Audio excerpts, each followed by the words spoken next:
بلندی پر کھانے کا ذائقہ بدلا ہوا محسوس ہونے کی وجہ آخرکار ایک پائلٹ نے بتا دی۔ السلام علیکم مائی یوٹیوب فیملی، کیا حال ہے؟ امید ہے سب خیر خیریت سے ہوں گے۔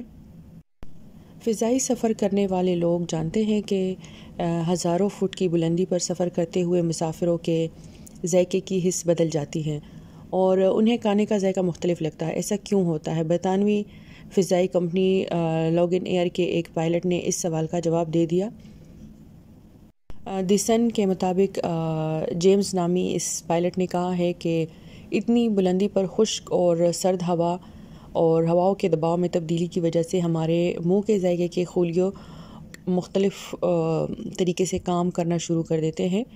جیمز نامی پائلٹ نے بتایا کہ ذائقے کے خلیوں کے حساسیت میں تبدیلی آنے سے مسافروں کو کھانے میں نمک اور مسالہ جات وغیرہ کم محسوس ہوتے ہیں۔ اس لیے مسافروں کے لیے جو کھانا بنایا جاتا ہے ان میں معمول کی نسبت زیادہ مسالہ جات استعمال کیے جاتے ہیں۔ رپورٹ کے مطابق ماہرین قبل از بتا چکے ہیں کہ ہزاروں فٹ کی بلندی پر پہنچ کر لوگوں کے میٹھے اور نمکین میں امتیاز کرنے کی صلاحیت 30% تک کم ہو جاتی ہے۔